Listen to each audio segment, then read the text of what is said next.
चलिए प्यारे बच्चों, सर्किल पॉइंट यूट्यूब चैनल पर आप सबों का स्वागत है।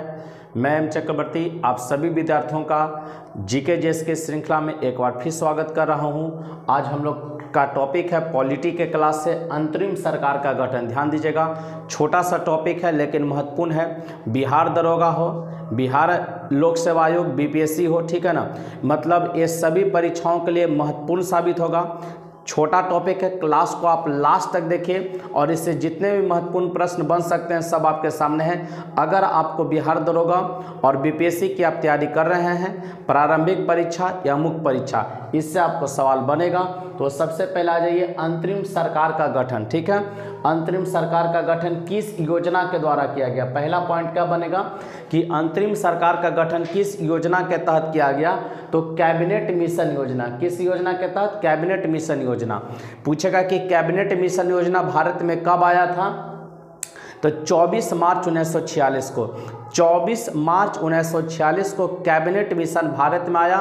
ब्रिटेन के प्रधानमंत्री क्लेमेंट एटली, याद रखेंगे, क्लेमेंट एटली ने कैबिनेट मिशन को भारत में भेजा था। कैबिनेट मिशन का आपसे अध्यक्ष पूछ दे तो पैथिक लॉरेंस। कैबिनेट मिशन का अध्यक्ष पूछेगा तो क्या बोलेंगे? Pethick Lawrence. और 3 इसमें सदस्य थे। कैबिनेट मिशन के टोटल सदस्य कितने थे? 3 सदस्य, अलेक्जेंडर, क्रिप्स और लॉरेंस को अध्यक्ष बनाया गया था। घोषणा ध्यान देखिएगा कि अंतरिम सरकार का घोषणा कब किया गया? तो 24 अगस्त 1946, 24 अगस्त 1946 को अंतरिम सरकार का घोषणा किया गया। लागू पूछेगा कब हुआ है? तो 2 सितंबर 1946। घोषणा और लागू दोनों अलग अलग डेट है। घोषणा 24 अगस्त को हो गया था और लागू हुआ है 2 सितंबर 1946 को। अंतरिम सरकार आपका लागू हो गया। अगला, मुस्लिम लीग अंतरिम सरकार में कब शामिल हुआ? इंपॉर्टेंट क्वेश्चन है। मुस्लिम लीग अंतरिम सरकार में कब आता है? तो 26 अक्टूबर 1946 को। तो 4 डेट आप यहां पर याद रखेंगे। कैबिनेट मिशन योजना भारत कब आया? तो 24 मार्च 1946। कैबिनेट मिशन के द्वारा अंतरिम सरकार का जो गठन का घोषणा किया गया, कब किया गया? तो 24 अगस्त 1946। लागू कब होता है? 2 सितंबर 1946। मुस्लिम लीग कब शामिल होता है अंतरिम सरकार में? तो 26 अक्टूबर 1946। अब ध्यान दीजिएगा, किसका अध्यक्ष कौन बनता है? अंतरिम सरकार का अध्यक्ष कौन बनता है? ध्यान दीजिएगा, तो अध्यक्ष बनते हैं वायसराय लॉर्ड बेवेल। अध्यक्ष कौन बनते हैं? Viceroy Lord Wavell. लेकिन बाद में लॉर्ड माउंटबेटन हो जाते हैं। बाद में कौन हो जाते हैं? Lord Mountbatten. तो आप ये भी याद नाम रखिएगा, लॉर्ड माउंटबेटन। लॉर्ड माउंटबेटन बाद में हो जाते हैं अध्यक्ष। ठीक है, तो अध्यक्ष याद रखेंगे वायसराय लॉर्ड बेवेल। अब बाद में कौन बन जाता है? Lord Mountbatten. दोनों में से कोई एक नाम रहेगा। उपाध्यक्ष कौन? तो पंडित जवाहरलाल नेहरू। उपाध्यक्ष कौन बनते हैं? पंडित जवाहरलाल नेहरू। अंतरिम सरकार के संबंध में अंबेडकर ने क्या कहा है? जो ध्यान दीजिएगा, अंतरिम सरकार के संबंध में अंबेडकर ने कहा यह एक देश की सरकार है, यह एक देश की सरकार है जिसे 2 राष्ट्र चला रहे हैं। कहेगा कि अंतरिम सरकार के संबंध में किसने कहा कि यह एक देश की सरकार है जिसे 2 राष्ट्र चला रहे हैं? तो डॉक्टर भीमराव अंबेडकर। किसके संबंध में? तो अंतरिम सरकार के संबंध में कहा था। अब अंतरिम सरकार में किन व्यक्तियों को कौन सा पद दिया गया? वो प्रमुख मंत्री पद देखते हैं। तो सबसे पहले आ जाइए अध्यक्ष पर। तो अध्यक्ष ध्यान रखिएगा वायसराय लॉर्ड बेवेल को बनाया गया था। अभी बताएं, वायसराय लॉर्ड बेवेल, जो कि बाद में कौन बने थे? Lord Mountbatten. उपाध्यक्ष ध्यान दीजिएगा, कार्यकारी परिषद में उपाध्यक्ष, विदेश मामले और राष्ट्रमंडल मंत्री कौन बने थे? पंडित जवाहरलाल नेहरू। फिर से इंपॉर्टेंट है, परीक्षाओं में पूछा गया है। जहां जहां आपको डबल स्टार लगा हुआ सब परीक्षा में पूछा गया, आप याद रखिएगा। कार्यकारी परिषद में उपाध्यक्ष, विदेश मामले तथा राष्ट्रमंडल के अध्यक्ष कौन बने? पंडित जवाहरलाल नेहरू। गृह मंत्री, सूचना तथा प्रसारण मंत्री, गृह मंत्री और सूचना तथा प्रसारण मंत्री कौन बने?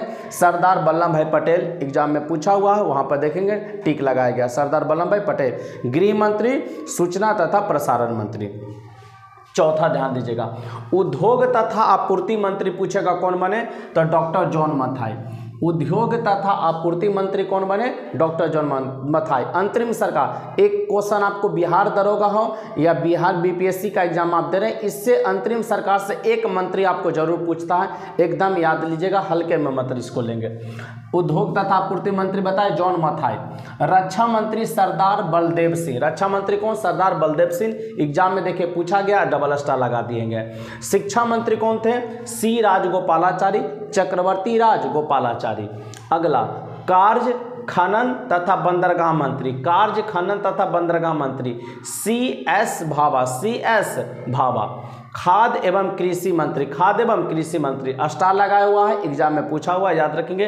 खाद्य एवं कृषि मंत्री डॉक्टर राजेंद्र प्रसाद। डॉक्टर राजेंद्र प्रसाद। अगला, रेलवे एवं परिवहन मंत्री। रेलवे एवं परिवहन मंत्री अरुणा आसफ अली। अरुणा आसफ अली। श्रम मंत्री जगजीवन राम। श्रम मंत्री जगजीवन राम। तो ध्यान दीजिएगा, ये तो आपके भारत के वायसराय थे, तो 1 नंबर छोड़ दीजिएगा। 2 नंबर से लेकर 10 नंबर तक, 2 नंबर से 10 नंबर तक ये कांग्रेस के सदस्य थे। क्या किसके सदस्य थे? कांग्रेस के। ये 10 नंबर तक जो देख ले हम लोग, ये कांग्रेस के सदस्य थे, याद रखेंगे आप लोग। किसके सदस्य? कांग्रेस के सदस्य थे।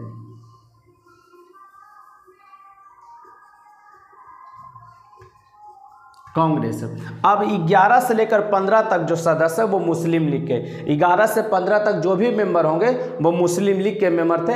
मतलब मुस्लिम लीग के मेंबर को भी मंत्री पद दिया गया था अंतरिम सरकार में, क्योंकि 1946 में भारत का विभाजन नहीं हुआ है, 1947 में भारत का विभाजन हुआ है। तो 1946 में जब मंत्री अंतरिम सरकार बना तो उसमें मुस्लिम लीग के भी व्यक्तियों को कुछ पद दिया गया था। देखते हैं, जैसे वित्त मंत्री पूछेगा कौन? तो लियाकत अली खान, संबंध मुस्लिम लीग से। वाणिज्य मंत्री कौन थे? तो आई चुंदरीगर। आई चुंदरीगर थे। वित्त मंत्री लियाकत अली खान, वाणिज्य मंत्री आई चुंदरीगर। संचार मंत्री अब्दुल रब निस्तार। संचार मंत्री कौन बने थे? अब्दुल रब निस्तार। विधि मंत्री जोगेंद्र नाथ मंडल। अब संचार में डाक भी आ जाएगा, ध्यान रखेंगे, डाक और डाक सेवा और वायु सेवा भी आ जाएगा, ठीक है ना। तो संचार मंत्री कौन? अब्दुल रब निस्तार। विधि मंत्री जोगेंद्र नाथ मंडल। जोगेंद्र नाथ मंडल। स्वास्थ्य मंत्री गजानफर अली खान। गजानफर अली खान। ये 5 सदस्य 11 से लेकर जो 15 तक देखे ये मुस्लिम लीग के थे। तो अंतरिम सरकार में आपको इतना ही मंत्री पोस्ट मुख्य रूप से याद रखेगा। और कब लागू हुआ है, घोषणा कब हुआ? जैसे घोषणा 24 अगस्त 1946, लागू 2 सितंबर 1946, और मुस्लिम लीग का डेट भी याद रखेंगे 26 अक्टूबर 1946। तो बच्चों, आज का क्लास जो अंतरिम सरकार का था, छोटा सा टॉपिक है, आप इसको एक बार अच्छे तरीके से देख लें और इसका एक प्रॉपर नोट्स बना लीजिए और इसको आप याद कर लें, आपके परीक्षाओं के लिए महत्वपूर्ण साबित होगा। तो मिलते हैं अगले क्लास में, तब तक के लिए जय हिंद, जय भारत, बेस्ट ऑफ लक।